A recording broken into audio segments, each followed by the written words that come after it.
Hello, everyone, and welcome back to Obsidian River Productions. Our guest today is Nat Thompson, a lover of audio fiction and the founder of Obsidian River Productions, an endeavor making waves in the world of audiobooks. First off, could you introduce yourself to our listeners and tell us a bit about what Obsidian River Productions is? Happy to do that. I'm Nat Thompson. I am the founder of Obsidian River Productions. I've been in technology for over 25 years and have loved classic fiction since I was very young. I married the two in the platform that is Obsidian River Productions to help provide accessibility to books that may be a challenge for those that can't access the written word as easily as audio. So Obsidian River is the culmination of that and the production of classic fiction through audio narratives. Wow, Nat, that's quite the journey, merging your passion for technology and classic fiction. You've touched on something quite profound there, accessibility. There are many out there who can't, or perhaps find it difficult to, access written words, and audiobooks are a lifeline for them. Given your background in tech, what challenges or opportunities did you see in the market that led you towards setting up Obsidian River Productions specifically? I've enjoyed audio fiction since I was very young, 4 or 5 years old.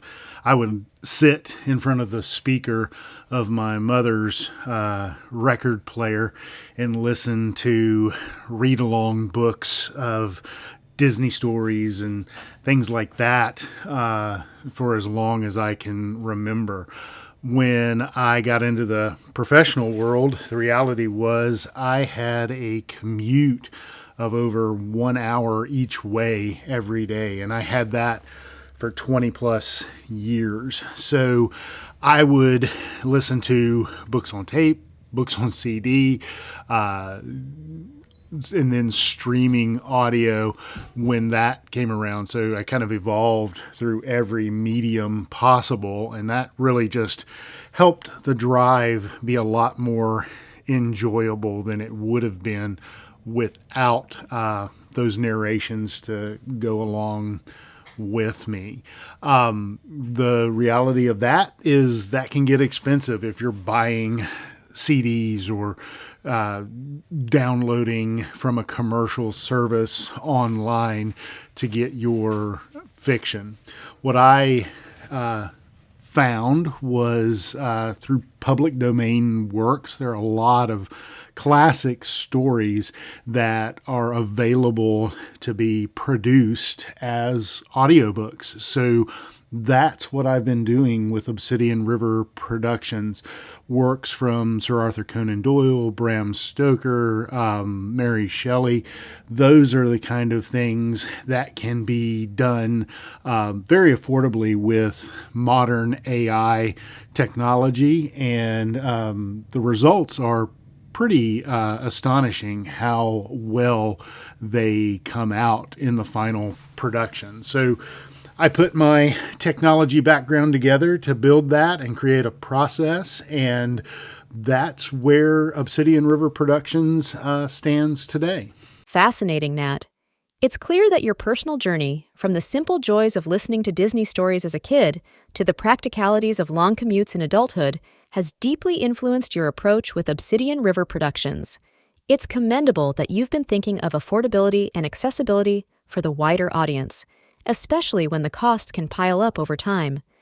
Given that you've been an audiobook aficionado across different mediums and have witnessed its evolution, what do you believe sets apart the audiobooks produced by Obsidian River Productions? You mentioned classics like works from Doyle, Stoker, and Shelley. What has the response been from listeners, and how have they engaged with these timeless tales in the modern audio format?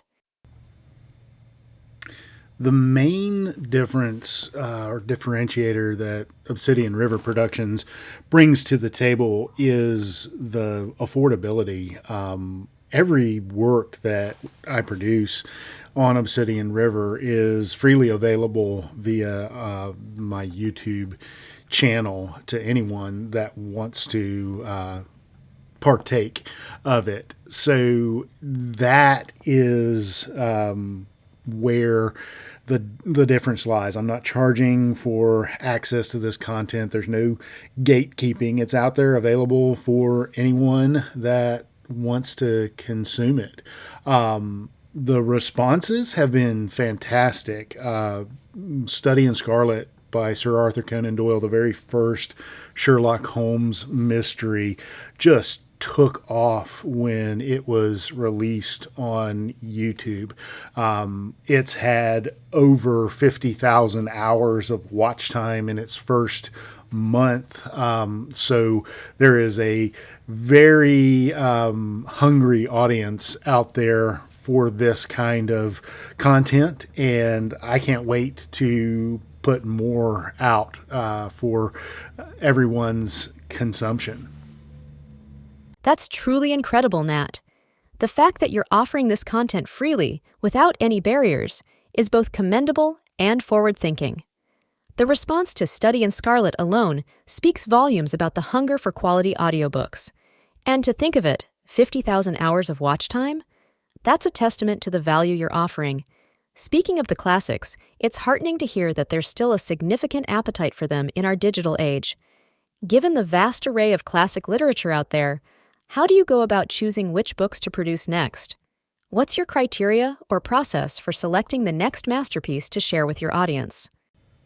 Really, the criteria I use is research-based and audience feedback-based. So when I hear from listeners or viewers that there's a particular story that they want to see produced, I see what's possible. We do get a lot of requests for modern works, which are difficult in the early stages of the enterprise, mainly just because the licensing costs are a huge factor when it comes to those modern works. However, if something is in the public domain, that makes it much easier to produce as an audio work. Other than the audience feedback, I do use search engine statistics to find works that have high search volume, that have a lot of interest out there every month to be produced. So I'll take that, combine the two, figure out what is next on the production agenda, and get that produced. That's a brilliant strategy, Nat.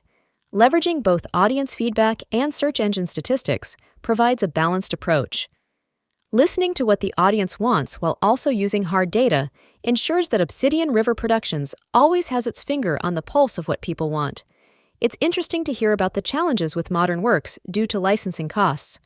Given this constraint, have you considered any collaborations or partnerships with modern authors who might be looking for platforms to bring their works to life in the audio format? That's actually a really timely question. We have started a service at obsidianriver.com/authors that is intended for just that purpose. The traditional cost of audiobook production is typically out of reach for an independent author. But with the technology we're using, the Easy Audiobooks AI method, that becomes far more affordable. We've currently signed 2 authors at present that we are working on producing their works now, so stay tuned for those. But that is the goal, is to allow authors to build their own works as audiobooks, which is a very, very in-demand format for audiences, at a cost that is achievable. And we offer revenue sharing models, so it becomes even more affordable there. We also like to help them build their own online presence on YouTube to grow their audience and enable them to do their creative work that they love and keep producing more and more of their content for the world to consume. Wow, that's a phenomenal initiative, Nat. The idea of making audiobook production more affordable and accessible for independent authors is genuinely commendable.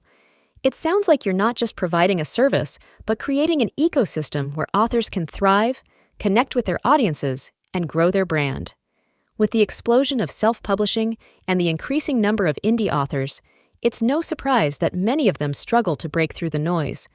But audiobooks offer a unique way to engage audiences that perhaps print or ebooks can't. Considering the success you've had with classic literature, do you see any challenges in shifting or expanding your focus towards modern indie works?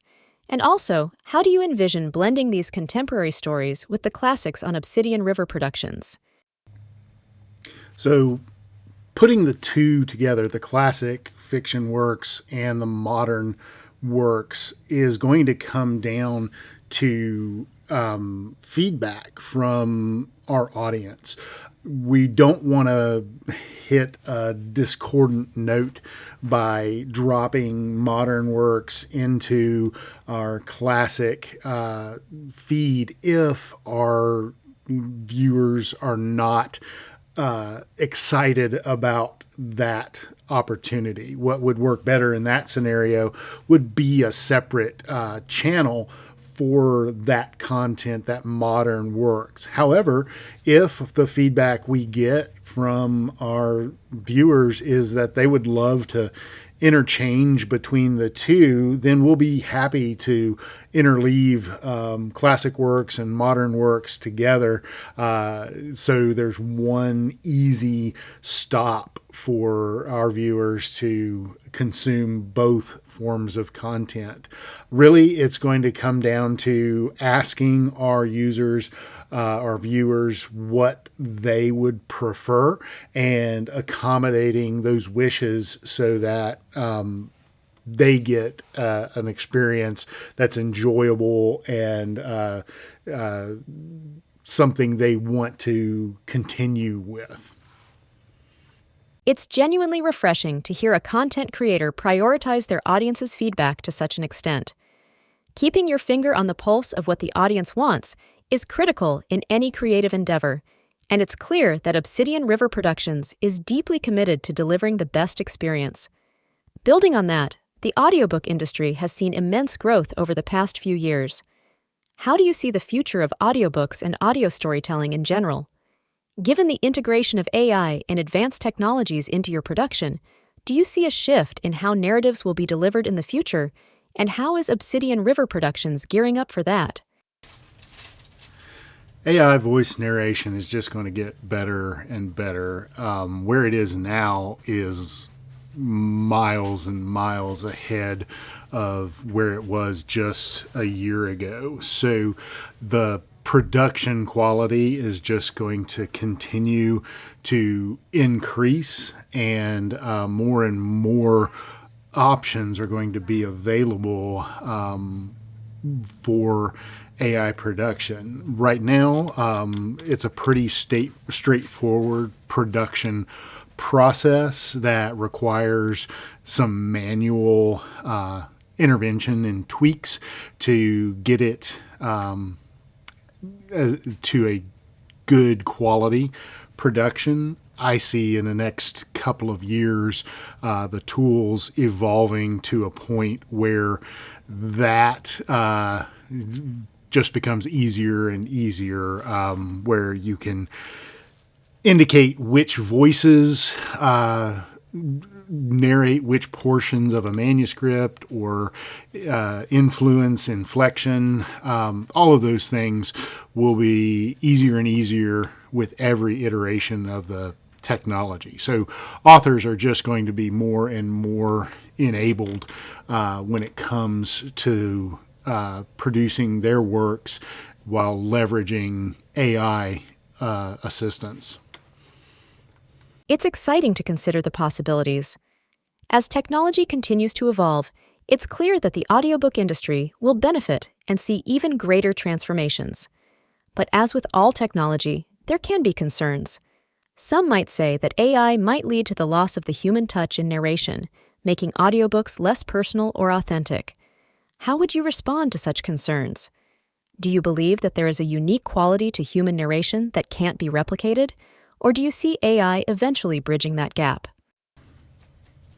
I think there's always going to be a place for human narration.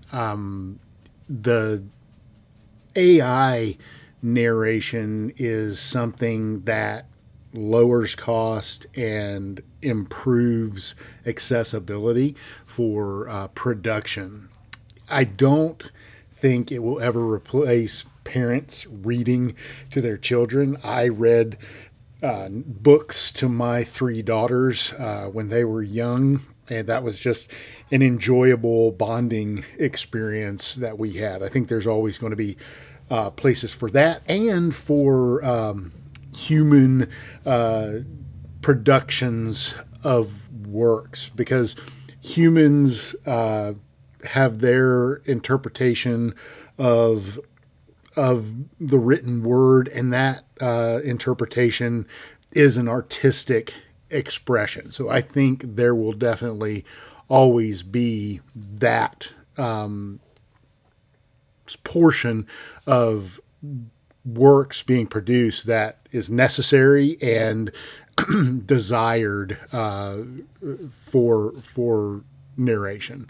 However, I do think AI is going to continue to get better and better, and it will be harder and harder to distinguish AI narration from human narration. So there may be a concern there, as if there's ever some AI work being represented as human. I do think there definitely needs to be some attention paid to those issues, but I don't think will ever fully replace the human version of artistic expression. That's a reassuring perspective. The bond of a parent reading to their child, the shared experience, the emotion behind the voice, it's irreplaceable. It's also refreshing to hear that despite the rapid advancements in AI technology, there's a strong acknowledgement of the irreplaceable quality of human artistic expression. Now, turning back to Obsidian River Productions, where do you see its future? Let's say 5 years down the road, with the ever-growing and improving landscape of AI and technology, what do you envision for Obsidian River? It's going to be important, one, to stay on top of the technology as it comes out. There's just going to be so much rapid growth and improvement in the tools and techniques of AI that keeping focus on that and learning that is going to be very important. But all of that serves the viewers of the work that we're producing. So we have to have our eyes open and our ears listening to what our audience is saying they want, they like, they don't like, so that we can stay in touch with their desires. If we don't do that, we can have all the technology in the world and be absolute wizards when it comes to wielding it, but we won't have an audience left to consume what we're producing. So very much focused on our audience and their feedback and their interaction with us, while staying current and up to date with the tools and technologies that are going to be brand new, not just 5 years from now, but 6 months from now. That's incredibly insightful, Nat. Technology might be the medium, but the audience is indeed the heart of any creative endeavor. The symbiotic relationship between creators and their audience is timeless. Your dedication to staying attuned to your listeners, to serve them even better, speaks volumes about Obsidian River's commitment. One last thing before we wrap up. For someone new to your channel or to audiobooks in general, which one of your productions would you recommend they start with? Something that encapsulates the spirit of Obsidian River Productions. There's one production that's the nearest and dearest to my heart. It's the first one I actually produced to prove out the concept of Obsidian River Productions. It's The Legend of Sleepy Hollow. And the reason it's so important to me is it is a story that my grandfather would tell me over and over again when I was very young, 5, 6, 7 years old, and I would beg him to tell that story over and over again whenever the opportunity presented itself. He just had a way of putting his own experience and inflection on it that just fascinated me. And that story has stuck with me all through the years. And that's why I produced it first for Obsidian River Productions and made it available so that maybe someone out there that didn't have the opportunity to hear that from a grandparent or a parent or aunt, uncle, or friend can hear that and get the same spine tingling sensation that I did and enjoy it for a lifetime like I have. That's a truly heartwarming story, Nat. The power of a tale shared through generations, the magic of a family legend. It's incredible how deeply these memories are ingrained in us. It's no wonder the legend of Sleepy Hollow holds such a special place for you. This speaks to the very essence of storytelling, creating and sharing experiences that transcend time. Lastly, for any aspiring creators out there looking to harness technology and their passion for stories, what advice would you give them based on your journey with Obsidian River Productions? I would say get started. AI technology is becoming easier and easier to use. I know just thinking about it can be intimidating for someone that's not been in the technology world, but it is becoming more and more accessible to everyone, regardless of level of technical expertise. If you need a hand, our author services offering is available at obsidianriver.com/authors, and we'll be happy to talk to you, walk you through the process, and see if there's a service that's right for you and your manuscript production. But if you just have questions, we're there to help too. So feel free to reach out to us and let's talk about what you want to create and how best to leverage AI to get that accomplished. That's invaluable advice, Nat. There's always that initial hesitance when stepping into new territory, but as you've pointed out, just taking the first step can make a world of difference. And it's inspiring to hear that Obsidian River Productions is so welcoming and supportive of new creators. In wrapping up, I'd just like to say it's been an absolute pleasure getting to know you and the journey of Obsidian River Productions. Your passion for storytelling and your commitment to making classic and modern literature accessible to all is commendable. For all our listeners out there, definitely check out the incredible work Obsidian River Productions is doing. Thank you, Nat, for joining us today and sharing your story. Wishing you and Obsidian River Productions all the success in the world. Before we sign off, dear listeners, I'd like to direct your attention to the description and show notes below. There, you'll find a treasure trove of resources from Obsidian River Productions.